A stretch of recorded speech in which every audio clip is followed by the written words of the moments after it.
ኢራን በዚህ ሳምንት ከአሜሪካ ጋር ታደርገዋለች ተብሎ የሚጠበቀው ንግግር ከቱርክ ይልቅ በኦማን እንዲካሄድና አጀንዳው በኒኩለር ጉዳዮች ላይ ብቻ እንዲወሰን መጠየቋ ተሰምቷል። ይህ ውጥረቱ በጨመረበት ወቅት ለዲፕሎማሲያዊ ጥረቱ አዲስ ውስብስብ ነገርን ይጨምራል የሚል ስጋት ተነስቷል። አርብ ዕለት በኢስታንቡል ሊካሄድ ለታቀደው ንግግር ቦታውና አጀንዳውን ለመቀየር ኢራን ያደረገችው ሙከራ የመጣው አሜሪካ በመካከለኛው ምስራቅ ኃይሏን እያጠናከረች ባለችበት ወቅት ነው። እነርሱ ከአሜሪካውያን ጋር ከኒኩለርና በተያያዙ ጉዳዮች ላይ ብቻ መወያየትን ይፈልጋሉ። አሜሪካ ግን እንደ ባሊስቲክ ሚሳኤልና በኢራን የሚደገፉ ቡድኖች እንቅስቃሴ ያሉ ሌሎች ርዕሶችን ማካተት ትፈልጋለች ሲሉ አንድ በቀጠናው የሚሰሩ ዲፕሎማት ለመገናኛ ብዙሃን ተናግረዋል። የዋይት ሀውስ የፕሬስ ጸሐፊ ካሮሊ ሊቬት ለፎክስ ኒውስ እንደተናገሩት ከኢራን ጋር የሚደረግ ንግግር አሁንም በዚህ ሳምንት መጨረሻ እንዲካሄድ ታቅዷል። የኢራን የውጭ ጉዳይ ሚኒስትር ቃል አቀባይ በቦታው ዙሪያ ምክክሮችን አሁንም እየተደረጉ መሆናቸውን የኢራኑ ኑር ኒውስ ዘግቧል። እንደ አክሲዮስ ዘገባ ደግሞ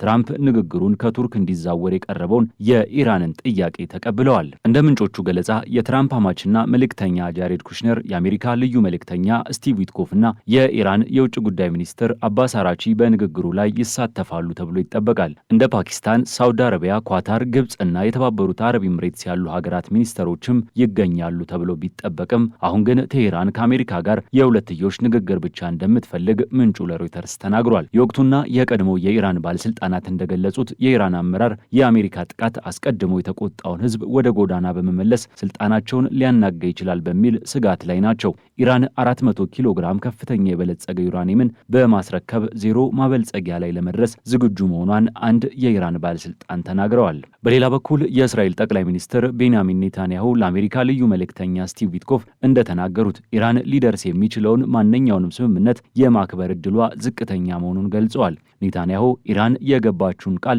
ሊታመን እንደማይችል በተደጋጋሚ ያረጋግጣለች የሚለውን አቋማቸውን በግልጽ አስታውቀዋል። በስብሰባው ላይ የእስራኤል የስለላ ድርጅት መሪ ዴቪድ ባርኒያ፣ የመከላከያ ሚኒስትር እስራኤል ካትዝና የጦር አዛዥ ኤያል ዛሚር ተገኝተዋል። ትራምፕ ከኢራን ጋር የሚያደርጉት ንግግር እንዲቀጥል 3 ቅድመ ሁኔታዎችን አስቀምጠዋል። በኢራን ውስጥ የዩራኒየም ማበልጸግ ዜሮ እንዲሆን፣ በቴሄራን የባሊስቲክ ሚሳኤል መርሃ ግብር ላይ ገደብ እንዲደረግና ለቀጠናዊ ተላላኪ ኃይሎች የምታደርገውን ድጋፍ እንድታቆም የሚሉ ናቸው።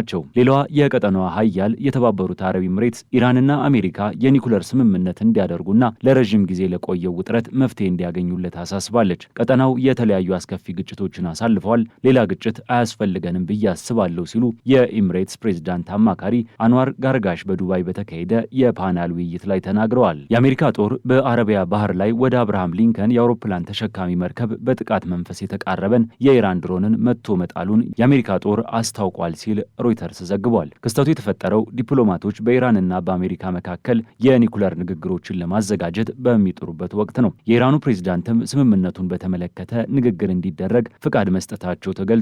የአሜሪካው ፕሬዝዳንት ዶናልድ ትራምፕ የአሜሪካ የጦር መርከቦች ወደ ኢራን እያመሩ ባለበት ወቅት ስምምነት ላይ መድረስ ካልተቻለ መጥፎ ነገሮች ሊከሰቱ እንደሚችሉ አስጠንቅቀዋል። ተመሳሳይ ማስጠንቀቂያዎችን በሁለቱም ሀገራት ዲፕሎማቶችና የጦር ጄኔራሎች ዘንድ በተደጋጋሚ ይሰማሉ። ድሮኑ መመታቱ ከተሰማ በኋላ የነዳጅ ዋጋ በአንድ በርሜል $1 በላይ ጨምሯል። የኢራኑ ሻሄድ 139 ድሮን ግልጽ ባልሆነ ዓላማ ወደ ተሸካሚ መርከቧ እየበረረ እንደነበርና በኤፍ-35 የአሜሪካ ተዋጊ ጀት መመታቱን የአሜሪካ ጦር ገልጿል። ከአብርሃም ሊንከን የተነሳች ኤፍ-35ሲ ተዋጊ ጀት የኢራንን ድሮን መታ የጣለችው ራስን ለመከላከልና የአውሮፕላን ተሸካሚ መርከቧንና በመርከቧ ላይ ያሉ ሰራተኞችን ለመጠበቅ ነው ሲሉ በአሜሪካ ጦር የመካከለኛ እዝ ቃል አቀባይ የባህር ኃይል ካፒቴን ቲም ሆኪንስ ተናግረዋል። የኢራን የተባበሩት መንግስታት መልእክተኛ በጉዳዩ ላይ አስተያየት ለመስጠት ፍቃደኛ አልሆኑም። የኢራኑ ታስኒም የዜና ወኪል በዓለም አቀፍ ውሃ ውስጥ ከድሮኑ ጋር ያለው ግንኙነት መቋረጡን፣ ነገር ግን ምክንያቱ እንደማይታወቅ ገልጿል። በክስተቱ ወቅት ምንም አይነት የአሜሪካ አገልግሎት አባላት አልተጎዱም፣ እንዲሁም ምንም አይነት የአሜሪካ መሳሪያዎች ብልሽት አላጋጠማቸውም ሲሉ የአሜሪካ ጦር የመካከለኛ እዝ ቃል አቀባዩ ተናግረዋል። የሊንከን ተሸካሚ መርከብ ቡድን ባለፈው ወር በኢራን ውስጥ ከተከሰተውና ከ1979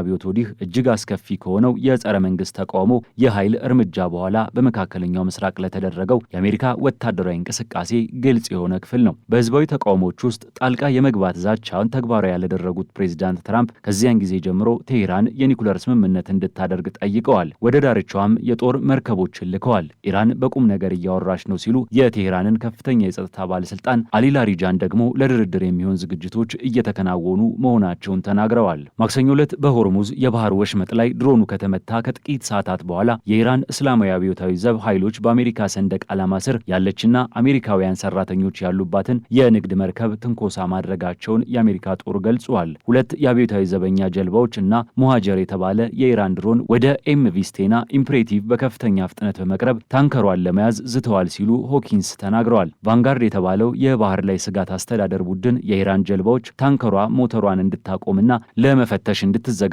እንዳዘዟት ገልጿል። ከማቆም ይልቅ ታንከሯ ፍጥነቷን ጨምራ ጉዞዋን ቀጥላለች። ሆኪንስ እንዳሉት ማክፋውል የተባለች የአሜሪካ ባህር ኃይል የጦር መርከብ በአካባቢው የተንቀሳቀሰች የነበረች በመሆኑ የንግድ መርከቧን አጅባለች። በዚህ ምክንያት ሁኔታው ረግቧል። እናም በአሜሪካ ሰንደቅ ዓላማ ስር ያለችው ታንከር በሰላም እየተጓዘች ነው ሲሉ ሆኪንስ አክለዋል። ከዚሁ ጋር በተያያዘ በኢራን ያዝድ ግዛት ውስጥ በተቀሰቀሰ ተቃውሞ ተሳትፈዋል የተባሉ 139 የውጭ ሀገር ዜጎች በቁጥጥር ስር መዋላቸውን የሀገሪቱ ፖሊስ አስታውቋል። በታህሳስ ወር በኢኮኖሚ ችግር ምክንያት የጀመረውና በኋላም ወደ ፖለቲካዊ ጥያቄ ያደገው ይህ ተቃውሞ በከፍተኛ የኃይል እርምጃ የተገታ ሲሆን በሺዎች የሚቆጠሩ ሰዎች መሞታቸውንና በ10 ሺዎች የሚቆጠሩ መታሰራቸው ተነግሯል። የኢራን ባለስልጣናት ለአመፁ አሜሪካና እስራኤልን ተጠያቂ ያደርጋሉ። የታሰሩት የውጭ ዜጎች ሁከቱን በማስተባበር በመቀስቀስና ከውጭ ኃይሎች ጋር ግንኙነት በመፍጠር ተጠርጥረዋል። የፍትህ አካላት በአሜሪካ ሴራ ተሳትፈዋል ባሏቸው ግለሰቦች ላይ ጥብቅ እርምጃ እንደሚወሰድ አስጠንቅቀዋል። ከያዝድ በተጨማሪ በቴሄራን 4 የውጭ ዜጎች መታሰራቸው ተዘግቧል። ይህ የእስር እርምጃ ኢራን ከእስራኤል ጋር ካላት ውጥረት መጨመርና በሀገሪቱ የሚገኙ አፍጋኒስታውያንን ለማባረር ከጀመረችው ዘመቻ ጋር ተያይዞ የመጣ መሆኑን ሮይተርስ ዘግቧል። በተመሳሳይ በኢራን የተቃውሞ እርምጃ ከ50 ሺህ በላይ ሰዎች መታሰራቸውን አሜሪካ መሰረት ያደረገው የመብት ተሟጋች ቡድን ገልጿል። የኢራን ባለስልጣናት በተቃውሞ ሰልፎቹ ላይ በወሰዱት እርምጃ ከ50 ሺህ በላይ ሰዎች ማሰራቸውን የሰብአዊ መብት ተሟጋቹ ሄራና አስታውቋል። በየቀኑ ተጨማሪ ሰዎች በቁጥጥር ስር እየዋሉ መሆኑንም አክሏል። የሰብአዊ መብት ተሟጋቹ ከተቃውሞ ጋር በተያያዘ ቢያንስ 50235 እስራቶችን መቁጠሩን ገልጿል። እስራቱ ተማሪዎችን፣ ጸሐፊዎችንና መምህራንን ጨምሮ ሰፊ የዜጎችን ክፍል ያነጣጠረ መሆኑን ድርጅቱ ገልጿል። በአንዳንድ ሁኔታዎች እስራቶቹ ከቤት ፍተሻና የግል ንብረቶችን ከመውረስ ጋር አብረው የተከናወኑ ነበሩ ብሏል። በተመሳሳይ ለ2 አስርት ዓመታት ያህል በእስላማዊቷ ሪፐብሊክ ውስጥ የሚፈጸሙ የመብት ጥሰቶችን ሲከታተል የቆየውና በኖርዌይ መቀመጫውን ያደረገው የኢራን ሰብአዊ መብቶች የተባለው መንግስታዊ ያልሆነ ድርጅት ዳይሬክተር ማህሙድ አሞሪ ሞጋዳም እንዲህ ያለ ነገር ከቶ አጋጥሞን አያውቅም ብለዋል። ዳይሬክተሩ ለአጃንስ ፍራንስ ፕሬስ ሲናገሩ በምስክሮች ቃልና ከተለያዩ የሀገሪቱ ክፍሎች ለማግኘት በቻልነው መረጃ ሁሉ ላይ በመመስረት ይህ ከዚህ ቀደም አይተነው በማናውቀው ደረጃ የተፈጸመ ታይቶ የማይታወቅ የጅምላ ግድያ ነው ብለዋል። የኢራን የፍትህ አካል ኃላፊ ጎላም ሆሴን ሞሁሴኒ በጥፋተኞች ላይ ምንም አይነት ምህረት እንደማይደረግና የፍትህ አካሉም አንዳንዶቹ የሞት ቅጣት በሚያስከትሉ ወንጀሎች ሊከሰሱ እንደሚችሉ አመልክተዋል።